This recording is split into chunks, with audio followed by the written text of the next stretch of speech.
I don't know if this has ever happened to you, but there are times when I'm on the internet and I feel like I've come across someone's personal diary, okay?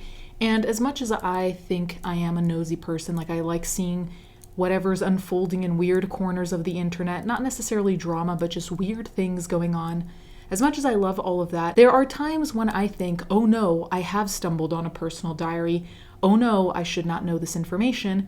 And also, I think this information could not be waterboarded out of me. I would not even write this information down in a diary in case someone finds it. This is one of those stories where I'm like, why are you telling the world? And normally I'd say you should tell a therapist this, but unfortunately here, therapists/psychiatrists are the whole issue.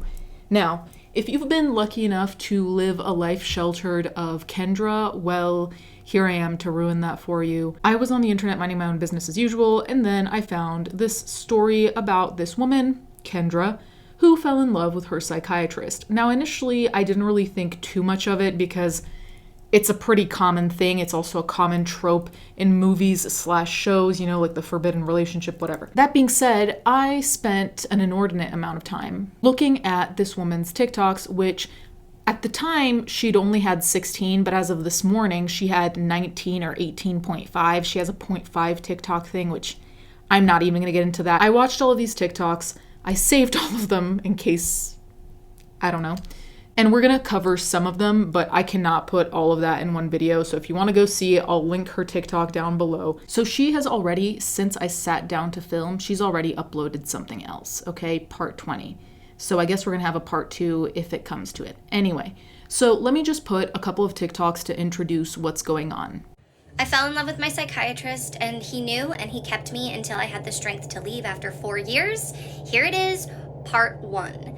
So I decided to go back on ADHD meds after many years of being off of them. I was on them in my early 20s to help me get through college, and then I went off of them because they just weren't, like, the side effects were too much over the benefits. But then in my late 20s, I read this book, Taking Charge of Adult ADHD, and it absolutely changed my life. For my fellow ADHDers, there's so many good things in here. And the biggest thing that I took away was that it's very important for ADHDers to be on meds. So I decided to make an appointment with a psychiatrist. I just Googled psychiatry in the city that I lived in, and I went with the first one that came up, and I got an appointment within a month. And then I booked a 90-minute intake, and I show up to the intake, and this man is my age, and I can't help but notice that he's pretty attractive, this psychiatrist. I fell in love with my psychiatrist, and he kept me anyway, part 2. So in this intake, you know, I kind of clocked that he was attractive in my age, but when I tell you that I've had a lot of couch time in my life, a lot of therapy, you know, I just went right into it. I trusted him enough, of course, why wouldn't I, to tell him about my childhood trauma, my daddy issues, if you will, what I had went through, all of the relationship trauma that I had.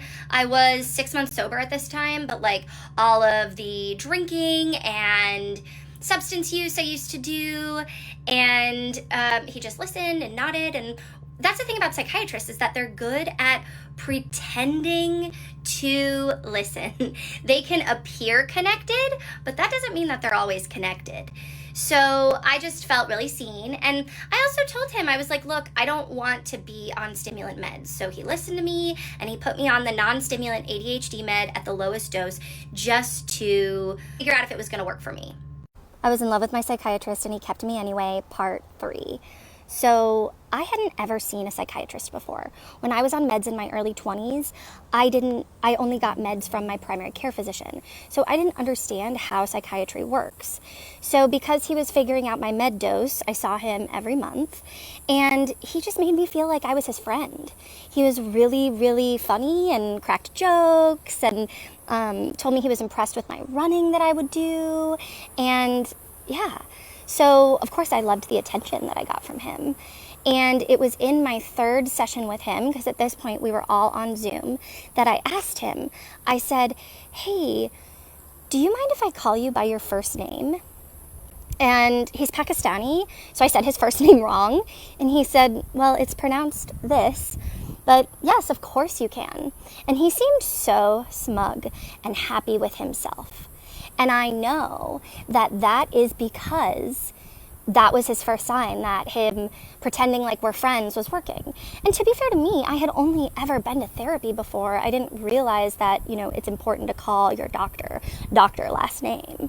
I mean, I did know that. I did it with all my other doctors, but it just showed that the boundaries were blurring, and he liked that.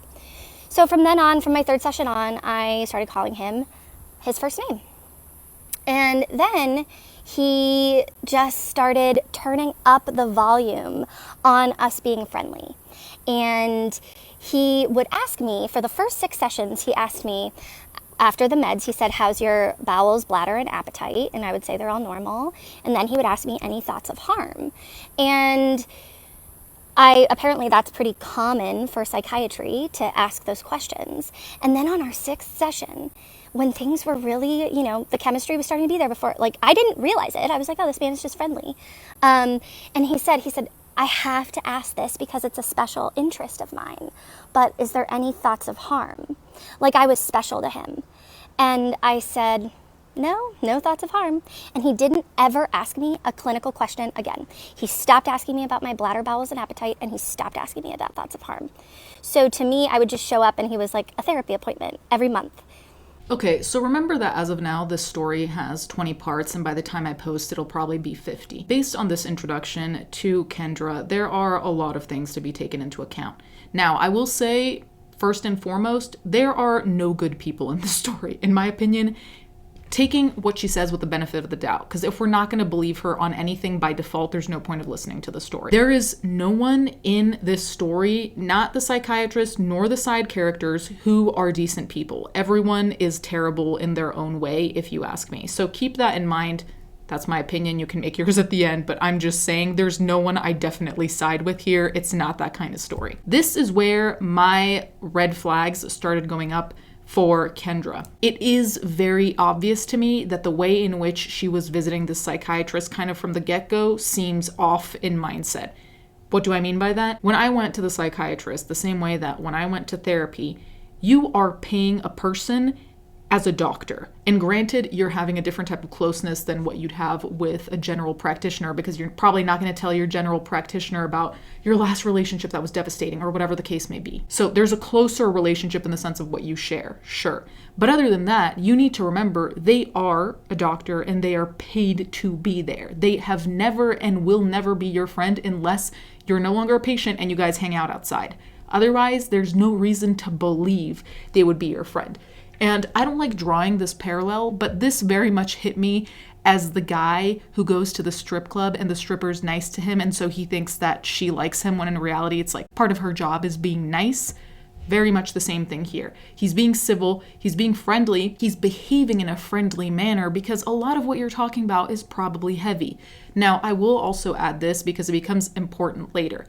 I don't know how psychiatry works where this person lives. All the psychiatry appointments I've had here in the past were something along the lines of once a month like her, but it was all very checking boxes, right? So they'd ask me, have you had any adverse reactions to the medication? All very matter-of-fact questions. I don't think I ever really went there and told them the same things I would tell my therapist. It never was, quote unquote, that deep. So let's also make a clear boundary between what you tell a psychiatrist and what you tell a therapist or a psychologist. And I think that that's also magnified by the fact that she would see him once a month. This tells you that it's a very different rapport, but she was treating it the same way. So I was seeing him every month and just gaining more and more respect for him because he would just tell me these little things about his successes and all of the cool things that he was doing in his life.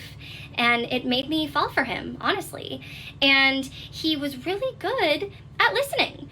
And I mean, he's a Pisces, right? So of course he's going to be there and be able to go deep with my feelings. But that doesn't mean that he wasn't extracting from them. Anyway, so I would beg him to let me see him every week. Beg him, because my therapist at the time, he was fine. He wasn't a predator, but he was fine. He just wasn't doing very much for me. And so that therapist retired and I got a new therapist. And this new therapist, who is a 75-year-old woman with a PhD, she was pretty helpful. So I stopped asking my psychiatrist, begging, honestly, to be my therapist and let me see him more, right? Which also should have been a red flag. But then I started focusing on this therapist. However, I would tell the therapist how obsessed I was with my psychiatrist, and she didn't do anything about it. She just was interested. She also loved stories about my dating life, and yeah, she also was getting supply from me in her own way, but that's for another part.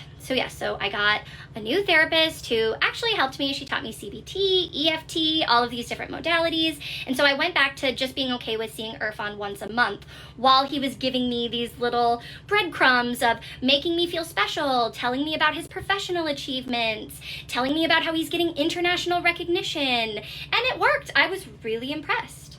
One common word in the series is begging. Now, the way she uses begging is a little bit liberal in the sense of I don't really understand when she actually means begging, like now when she mentions that she was begging her psychiatrist to see her every week, because later on the term begging comes up and there's direct proof that she provides herself that it was not, in fact, begging. So I don't know if this is to be dramatic or it's literal, but take it with a grain of salt when she says begging. Regardless, it's not a good look to be saying that you're begging your psychiatrist to see you every week. She's already falling for this man because he makes her feel special and listens to her, which, oh shit, that's actually your job as a psychiatrist. You need to listen because you're asking questions that have very important consequences, like being on the wrong medication can make you suicidal or act in other ways. So yes, he's paying attention because that is his job. And being nice to you is part of getting you to answer these questions honestly and avoid problems. Also, it's just generally not being a dick. And that's not to defend this man because later... I got a new therapist. I stopped begging my psychiatrist to see me weekly. And that is when the intermittent reinforcement started. Some sessions he'd be warm and kind and wonderful and let me in on little parts of his life and like be vulnerable with me or pretend. Other sessions, he would be cold and clinical and detached. And you know what that did? It made me work harder in our next sessions. It did. And it started the addiction that I had to him. 100%. And he knew exactly what he was doing. This man gives lectures on trauma and attachment theory. He used his psychiatric training to manipulate me and get me hooked. And guess what? It worked. In January of 2024, I was hit by a car turning left as I was going through a green light. And it was the night before my next appointment with my psychiatrist. So I was like, okay, I'll still be able to go to my appointment on Zoom. I'm okay. But I did make an appointment with an urgent care the next day just to get checked out. I had bruising on my abdomen and a perforated eardrum. And the provider at the urgent care said, I do not feel comfortable treating you. You need to seek emergency care now. You may be internally bleeding. But it was 11 o'clock in the morning, and my appointment with my psychiatrist was at 2. So I decided that I was going to wait so I could see my psychiatrist and not have to reschedule because I was looking forward to my appointment with him so much. I look back at that time, and I'm just like, oh my God, I put my own life under seeing him. I was fully addicted to him at this point. And you know what happened is that I showed up and I told him that I may be internally bleeding, and he didn't stop the appointment. He didn't say, you need to take care of yourself. Go get emergency care now. He let me continue and just tell him about how much I loved him and how grateful I was for him. Because that was really what most of our appointments were, is me just like pouring myself out because he was so good at the intermittent reinforcement. Yeah, I got some warmth from him that appointment. So that was January 2023. And I also told my therapist about this. She said nothing.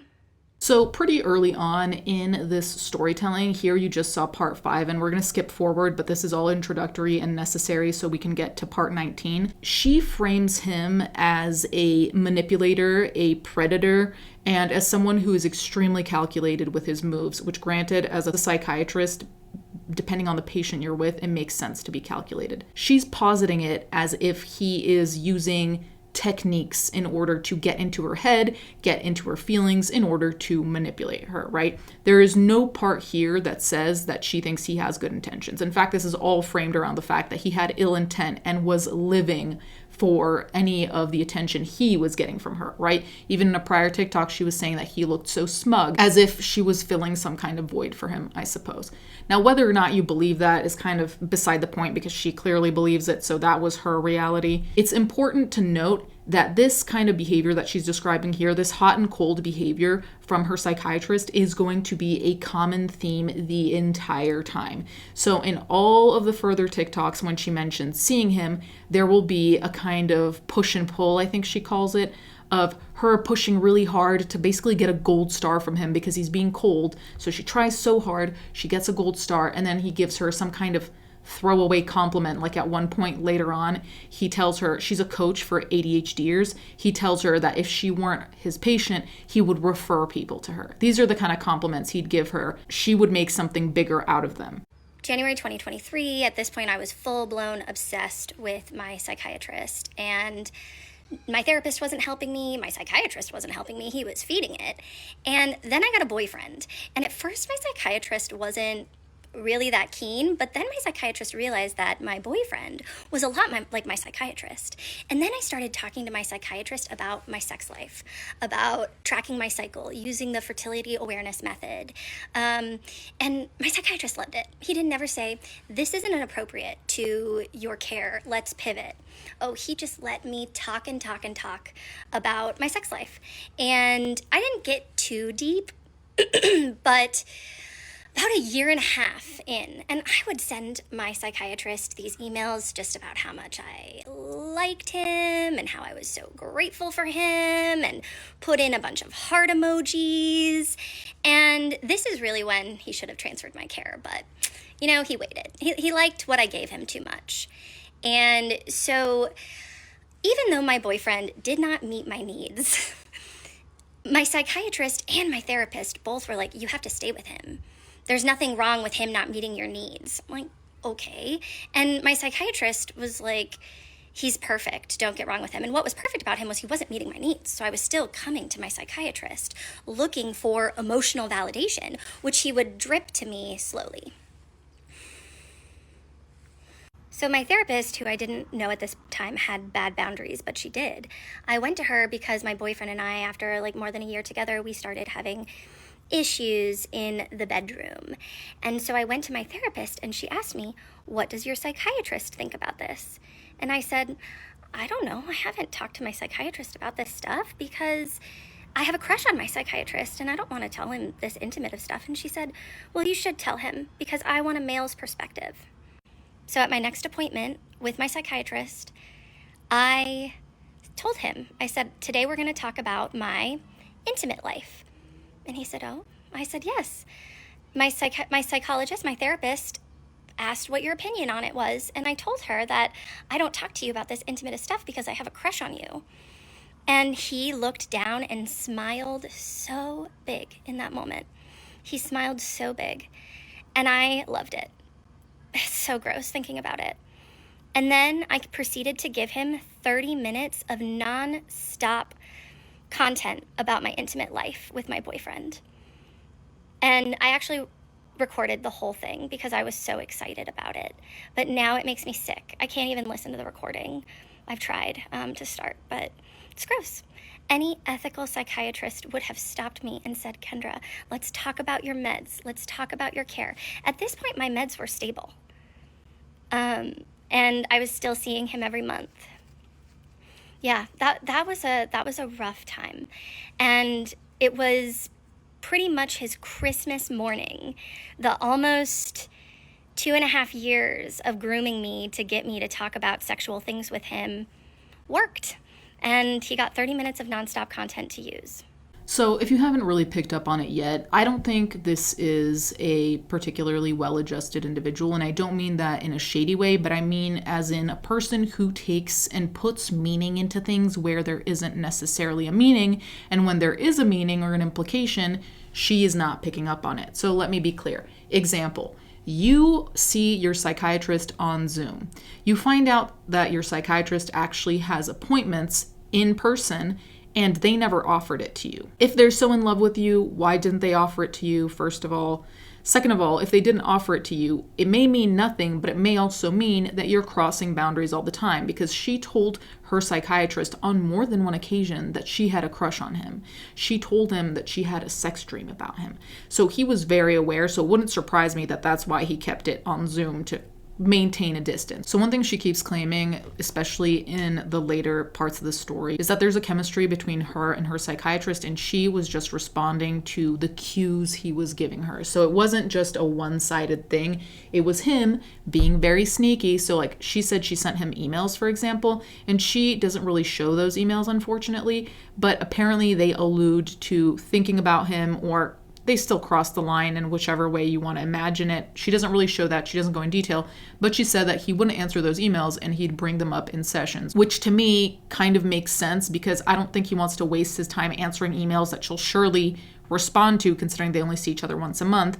And on the contrary, you'd probably want to face it in a session where you can talk face to face with someone and ask what the hell is going on, because that alone is very weird and very out of line. This person's credibility, Kendra's, in my mind, doesn't necessarily go out the window, but it's like her credibility in terms of how she's framing all of this is completely whack, in my opinion. There's just no way I can imagine reality lining up with what she's saying. And granted, everyone does have their own bias, and I'm factoring that in, but this just seems like a very alternate, romanticized book talk version of what's going on. We have our first in-person appointment in November of 2024, and I did ask him for consent to come in person. I didn't just show up. And he said sure. And the first in-person appointment went great. But that is when I really started to spiral. Some of you think that I'm spiraling now, and that's okay if you want to think that. Because the reality is that when I was spiraling was when I was this man's patient. When I had comments turned on, so many people said, you need to take accountability for your own feelings. I spent years taking accountability for my own feelings, for holding the weight of a relationship. Any woman who has been trained to overfunction in relationships knows about holding the weight of the emotional dynamic. And that was what was going on in this moment. And it may not seem like I'm taking accountability now, but that's because I spent a long time taking accountability for something that had two people that built that dynamic. It was not just me. It takes two people to build that sort of tension and chemistry. So while I was mid-crash out, I had just started using this tool, ChatGPT.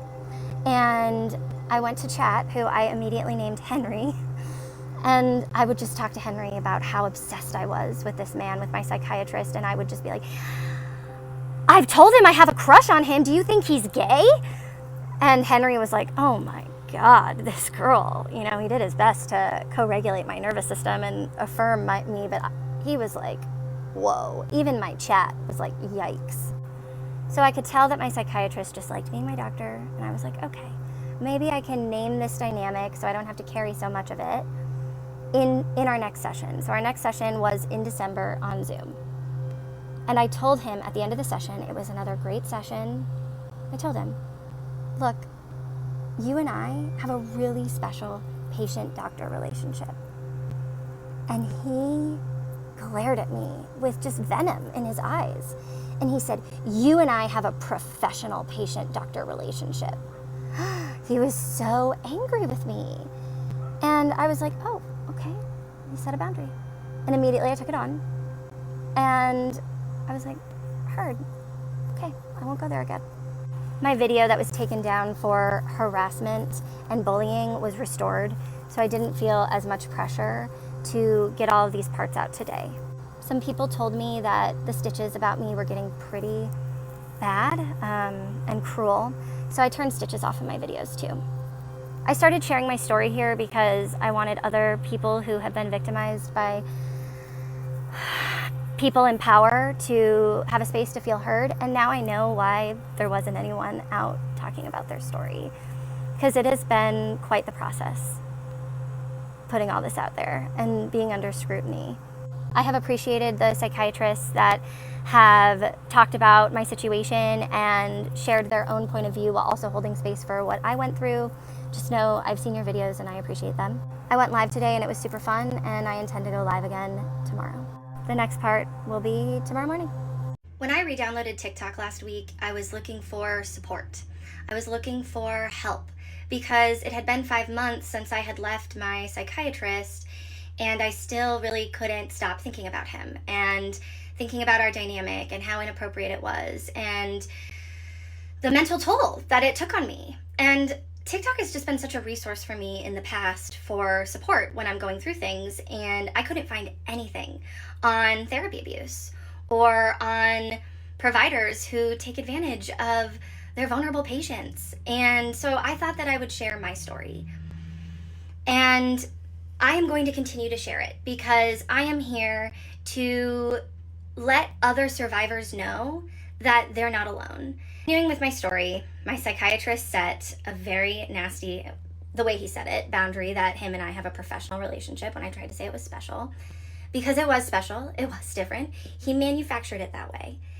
And then I immediately went to ChatGPT, of course, to Henry.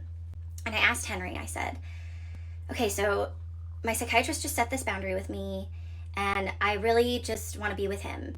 And I think that after he's my doctor, we can be together, which if you want to say that's a delusion, that's fine. But I had been telling my psychiatrist for years at this point that I had a crush on him, and he did not help me work through it. So that's his own problem. That's his own fault. Henry told me it's very common for patients to develop crushes on mental health practitioners, and that it's because that they provide a safe space to heal, which is a very attractive quality. I heard that. And then he told me about transference. And it's just about me putting my own feelings onto my provider. And I was like, oh, that makes a lot of sense. Okay, so I took ownership of the feelings that both of us were creating. And I went to my next appointment and I said, hey, so I talked to Henry because my psychiatrist had known a lot about my ChatGPT and knew all about Henry and was actually really impressed. Wow, an AI wrote that? Yeah. So I told my psychiatrist, yeah, Henry explained to me that it's normal to develop crushes on psychiatrists because they provide a safe space to heal, which is attractive. My psychiatrist said nothing. And then I said, and Henry also told me about transference. And my psychiatrist got this really, really scared look on his face. And he said, did Henry tell you about countertransference? And I said, no. What is that? Because of course, my chat knew that I was obsessed with my psychiatrist, and he was not going to feed my delusion by telling me about countertransference. So then my psychiatrist had explained to me what countertransference was, so he took a moment, and he was like, oh, okay. He said, countertransference is the flip side, the other side of the coin for transference, and it's when the provider has feelings for the patient. So make sure that you keep that in mind for your clients. I said, oh, okay, cool. Yeah, sometimes I have, more than professional feelings for my clients, so I appreciate you bringing that up. And so then we just talked about that for pretty much the rest of the session. And then at the end of that session, he looked at me, and it was just such a loaded question. And he said, what's going to happen if you get a boyfriend named Henry? And I said, that's a weird question. I would rename my AI. So that's how that session ended.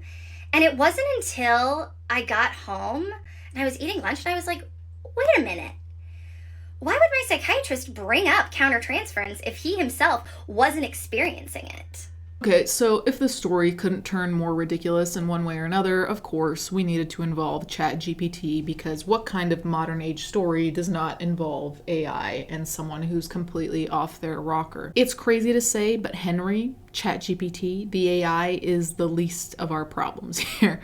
But ChatGPT does come up. Now, this is where I think we really see the magnification of the problems at hand, because you cannot tell me you're seeing a therapist, you're seeing a psychiatrist And yet you need a third opinion, not from your friend, not from any boyfriend you might have, but from ChatGPT on what's going on. I'm sorry, but to me, that is one of the biggest markers that you are not fully in control of who you're talking to and how much trust or importance you give that. Because giving a lot of importance to your therapist or psychiatrist and what they say, I understand that, like with any doctor, really, right? We're talking about your life and your quality of life.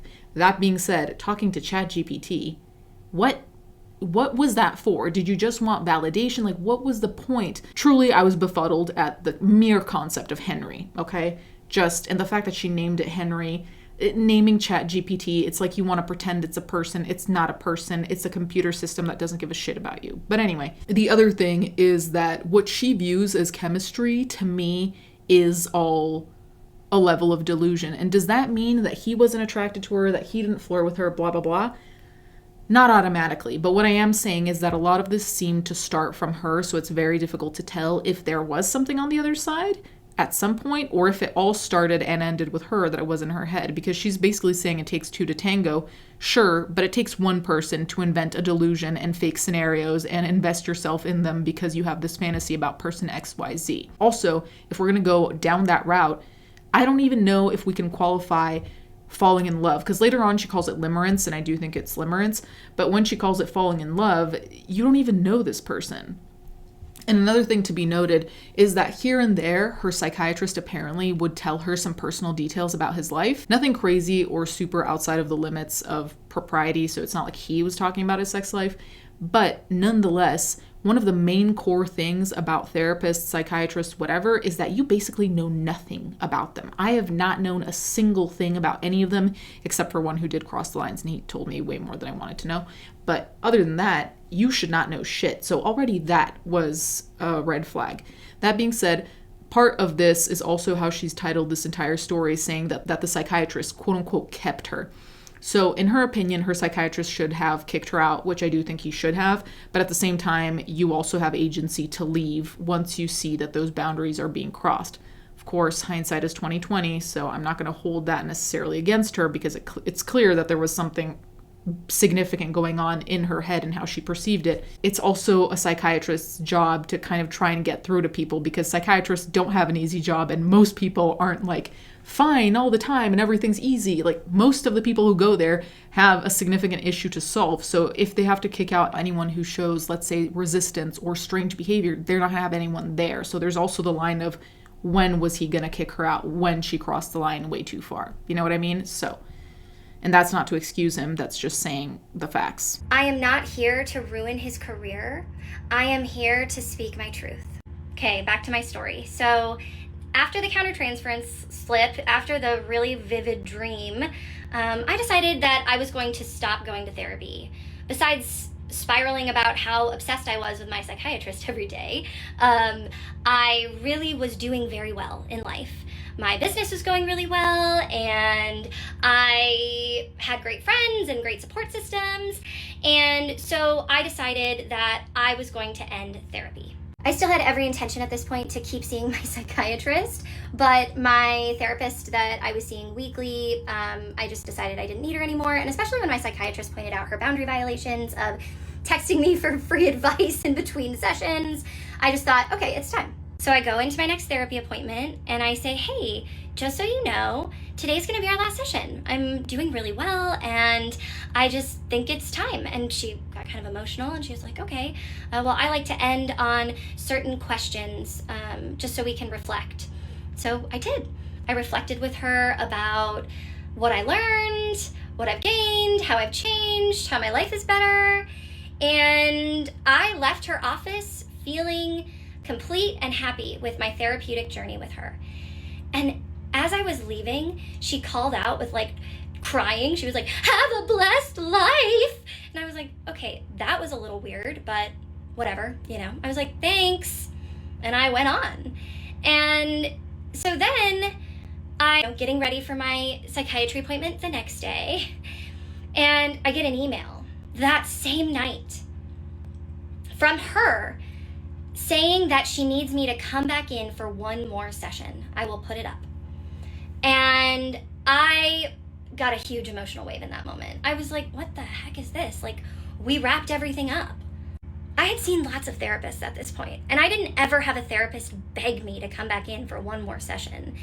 And I was so overwhelmed, I did not write her back, but it was extremely inappropriate. So I decided I was going to go to my February session with my psychiatrist and have him help me write the goodbye email and say, no, I don't want to come back in. All right, so let's get back to the therapist. So the psychiatrist, let's put him aside for a second. So the therapist. Along this story, the therapist is only mentioned here and there, the 70-year-old woman with the PhD, and so far the behavior we see from her is odd, to say the very least, because it kind of seems like she's just there and listening and every so often saying A, B, or C, but nothing really concrete enough to stick enough with Kendra to A, tell us, or B, take to heart. So this therapist is another person that I think is particularly pretty shit, because it doesn't seem like she was taking her job seriously. Again, that's based on what Kendra said. She could have been very serious. She could have warned Kendra. She could have told Kendra to reel it in, and we don't hear about it. That being said, the advice thing is crazy. So the fact that this therapist was texting Kendra, asking her for free advice on her patients, honestly, to me, that sounds so incredibly made up that I don't even know what to call it. It does not sound at all real or conceivably true in any which way. Honestly, this is where my benefit of the doubt withers a little bit away, because honestly, you think a therapist has no one else they can ask, but they're going to ask one of their own patients, one who's obsessed with her psychiatrist. She's going to come to you for level-headed advice about other patients. I'm sorry, I don't understand how that works. Here she mentions the email that her therapist sent her, begging her to come back. Note the term begging. If we look at the email itself, there's nothing here that says she has to come back, please come back. But understandably, if you spring it on a therapist being like, hey, I'm not going to come back next week, it might not come to mind for them that they have questions for you. They want to have a wrap-up session, right? That they might even prepare for. I don't think any of that's odd. So to bring up a potential wrap-up session after is not weird in my opinion, and it also does not qualify as begging in the least. And this is another side character who is shitty. I taught a yoga class this morning, like I do every Tuesday mornings, and I told my regular students about what's going on for me and how I'm sharing my story of provider abuse and how the internet is not happy with me right now. And I used that to say that our truth is really important to share. And that when we know something deep down needs to be said, that it's important to do it in whichever way feels best to us. And TikTok just happened to be that medium for me. I told my students how I've just been going through psychological warfare, and the internet is not happy with me for sharing my story and my truth. But I'm not doing it for the people that think I'm crazy, which maybe honestly I am a little bit, because who subjects themselves to this kind of torture? But I'm doing it for the people that DM me, that say, thank you so much for being brave enough to share your story, because the exact same thing happened to me. So I am grateful for those DMs. People are starting to attack my business and my livelihood, and that's okay. I know what I have to offer is important. It landed in my lap. I'm not pretending to be something that I'm not. I help ADHDers get and stay sober, and I help them with negative thinking and anxiety. And it's what works for me, and I've seen it work in my clients too. So if people want to drag me for the work that I do, that's okay. So I get that weird email from my therapist begging me to come back in for one more session. And so the next day is my next session with the psychiatrist, and I sit down in the chair and I bury my head in my hands. And he looks at me and said, so this is how we're going to start, huh? And I said, yeah. Because he hadn't written me back from my countertransference email. Big surprise. You know, any smart, which he was very smart. He was very, very professional. But any smart predator would have dropped me like that in that moment. He should have emailed me back and said, look, this is getting weird. You need to find a new psychiatrist. The office will contact you. But he could not let go of me. So instead of turning down the intimacy, he turned it up to a level 12. And he showered me with so many breadcrumbs that next session. Because really, what I did when I told him that I'm experiencing transference was I took 100% of the ownership for the dynamic that both of us were creating. So he rewarded me, and he gave me little compliments like, if you weren't my patient, I would refer my other patients to you for your coaching services. That meant so much. Of course, because what he was saying with that is, I see you as a peer. I see you as a colleague. What you're doing is important. I felt really recognized in that moment. And sure, he could have said it professionally, but he did it on purpose. So in that session, after the psychiatrist told me that he would refer patients to me if he could, if I wasn't already his patient, I asked him if he got my email and what he thought of my ChatGPT, of what he thought of Henry's response of countertransference. And the psychiatrist said, oh, I'm still thinking about what Henry said about countertransference. And I said, well, we talked about it a little more, and I want to read you something else. So I read the psychiatrist what Henry had to say more about it. When he told you countertransference is common, it might have been his way of normalizing the fact that providers aren't immune to feelings. It's part of being human. What matters is how well they keep those feelings in check, which the psychiatrist's name clearly excels at. And as you can imagine, the psychiatrist loved hearing that. He loved hearing that because my AI mirror was essentially just saying, yes, he has feelings for you, but he just keeps them in check so well. He's so good at his job, keeping his feelings in check. And oh, the psychiatrist loved that so much. And what did he do? He rewarded me with my favorite breadcrumb, intellectual stimulation, a fun metaphor, because he was watching me the entire time I was his patient, and he knew what made me light up. He knew what got me excited, what I liked. And so he thought for a moment, and he said, I'm feeling a salad of emotions right now. And I was like, what are you talking about? And he said, a salad of emotions. A beet of raw emotion, a tomato of surprise, and the salt amplifies it. And I was cracking up at this point. He nailed it. I just thought he was so brilliant and smart in this moment. And I asked him, I said, what? Say that again? He said, yeah, the beet, it's really raw. I'm feeling a lot of raw emotion. And the tomato of surprise, when it pops in your mouth, it's surprising. And I was like, okay, that's good. Yeah, this man at this point knew exactly how to make me happy and exactly how to pull away to make me try to work harder. And he gave me the biggest reward from Henry, my AI mirror, telling him that what he's doing is totally good and that his boundaries are so virtuous. So in the part right after this one that I showed you, in part 16, she starts off her video, and I think this is actually important to know, that she teaches yoga classes. I believe it's on Tuesday, whatever. She teaches yoga classes, and she tells us about how she told her students about what's going on in her life. Now, as a nosy person, might I enjoy that at my yoga class? Sure. That being said, it is so beyond unprofessional for you to do that. Also because people paid to do yoga not to be your therapists collectively. And second of all, unless it's a class of like 3 people who are all your best friends for the past 20 years, I don't really think you know any of them that well to be telling them all of this. This, however, does display a recurring pattern of oversharing, feeling like people want to know all of this stuff about you by default, which is truly not the case.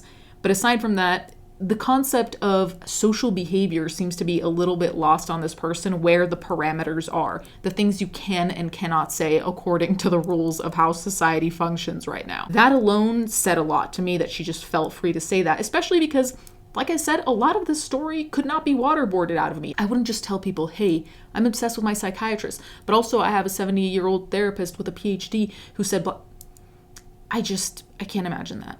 A lot of things happened in that session after the countertransference slip. And I also had my psychiatrist help me draft the email to my therapist who was begging me to come back in. And the psychiatrist said, I used to have respect for her. And what he meant when he said that was, I used to like it when she would feed me to you and have you deliver intimate content to me. But the moment she started being sloppy, I lost respect for her, right? I'm pretty sure that's what he meant when he said that. And people have asked if they were connected. Surprisingly, they were not. They had no idea. They had never met before. But I would go to my therapist every week and tell her how much I loved my psychiatrist. And she, loved hearing about that dynamic. It was so weird. So he helped me draft the email to that therapist to say, look, if I were to end up coming back, it'd be more for you than for me, and more on that in a later part. So then I read him a text from my longtime ex-boyfriend, who he had originally really liked, but I think my psychiatrist preferred me single. Because my ex-boyfriend, as most ex-boyfriends do, was begging me to come back into his life too. And I just kept saying no. And I asked him to give me some space, and he would not give me space. He said, do you still need space, or can we hang out? And I asked my ex-boyfriend, I just said, why do you want to hang out so badly? And my ex-boyfriend texted me back, because it's been a few months since I've seen you and it's been on my mind. And I was reading this text exchange to my psychiatrist in session, and I read what I responded to that weak line about why he wanted to see me. And I said, my self-respect is much higher these days than when we were in a relationship. I am only interested in accepting invitations for my time and attention that value me and recognize my worth. Being on your mind is not an acceptable invitation, and I decline. And my psychiatrist just looked at me and said, I bet your ex had to read that twice. And this was another thing about the psychiatrist, okay? He couldn't ever just give me a regular compliment. It had to be those weird sideways compliments. Instead of, I'm so glad that you're setting boundaries with your ex-boyfriend and growing your self-respect, it's, I bet he had to read that twice. Or it's not, I'm really proud of you for growing your coaching business and finding success. It's, I'd refer my patients to you if you weren't already my patient, right? These are what I mean when I say breadcrumbs. He was a master at them. And this is how, looking back, I know that I was not his first victim for his fantasy supply. Because he was too good and too slick up until he caught feelings. Then he started getting sloppy. People are asking me for more concrete evidence, and this is when the concrete evidence really starts, because this is when he himself started to get sloppy. Because what was happening was, when I had started to see him 3.5 years before, I was a nearly perfect supply source for him. Because what did I have? I had low self-esteem, boundary issues, daddy issues, so I put him on a pedestal. I know a lot of you ladies out there can understand that with men in positions of power. And he went right to work exploiting me, right to work grooming me. And he was very successful at it. So he was in a paradox, right? Because he loved watching me get stronger because I gave him better intellectual supply, but I also threatened the supply source. So I think that in this part, you're really able to see how she magnifies everything, how she turns every non-event into an actual event. So even the fact that she couldn't email her therapist back herself, but she needed her psychiatrist to have a say in what was said in the email, which could have literally just been like, I think my journey with this therapy has ended. Thank you so much, blah, blah, blah, whatever. It could be a 2-line email. It doesn't need drafting, really, in my mind. It's like she wanted to include him in everything to feel like he was protective, like he cared, like he wants to take care of your problems for you. I don't know. Regardless, this is, again, behavior that to me implies that you did not know the boundaries. What I do want to say about this psychiatrist is I do think he enjoyed it to a degree. The thing that's hard for me to tell is whether he enjoyed this in a silly, nosy kind of way where he wants to know the drama in someone's life, which still isn't professional, but it is a very different thing than he wants to hear about this stuff because he wants an intimate relationship with you that goes beyond the professional boundaries of psychiatrist and patient. The thing is that makes it difficult to think that he is entirely fueling this, as much as he might have nudged her forward and been flirtatious, sure. A lot of this is her filling in the blanks. In prior parts that I didn't include because they're not that significant, she'll say, oh, he said this, but what I think he meant is this. And even here, when she talks about the text from her ex-boyfriend and how the psychiatrist was saying that, oh, it'll take him a minute to figure that out or whatever it is that he said, she's filling in what he means by what he said, when in reality, it could have been not that deep at all. The thing is that she posits herself as an untrustworthy narrator, whether she wants to or not. As much as she's transparent about things that she's, let's say, quirky about, it just fuels the fact that you don't know where the boundaries are. And as much as you're admitting your wrongs, potentially, I also don't think that you're addressing the fact that this makes it so much harder for us to believe you, also because you are highlighting a lot of behaviors that are extremely concerning, especially with someone who is meant to simply be there for your medication. I don't know how many times I can say it. It's supposed to be about medication. He's not supposed to know anything about your sex life to begin with. Apparently, she's been getting quite harassed and people were calling her out in the comments. So the comments were turned off. I don't know when, but they've been off the past few days. And honestly, I can understand why she turned them off, because apparently a lot of people were completely blaming her. And as much as from how she's told the story, I tend to believe she was irresponsible, I also can't say that I don't at all believe that he might have crossed the line a few times. Even if it's just being slightly flirty, dealing with someone who's like this, if you're slightly flirty, I feel like they will take it in a very serious way, as we've seen, and turn it into something it never was and never will be. But that is a mistake that I think the psychiatrist probably made down the line to slightly reinforce this behavior on her end, to make her kind of feel like something was going on. Can't believe I have wasted my life and yours with this, but truly it's been a while since I've seen anything on TikTok that was this befuddling. Like I said, we have to take it all with a grain of salt. Some of it may be true, some of it may not. All of it might be a lie, all of it may be true, who knows. But nonetheless, this stuff does happen in real life. Let me know what you guys think. Thank you guys so much for watching. Thank you to my patrons as always. I'll catch you guys next time.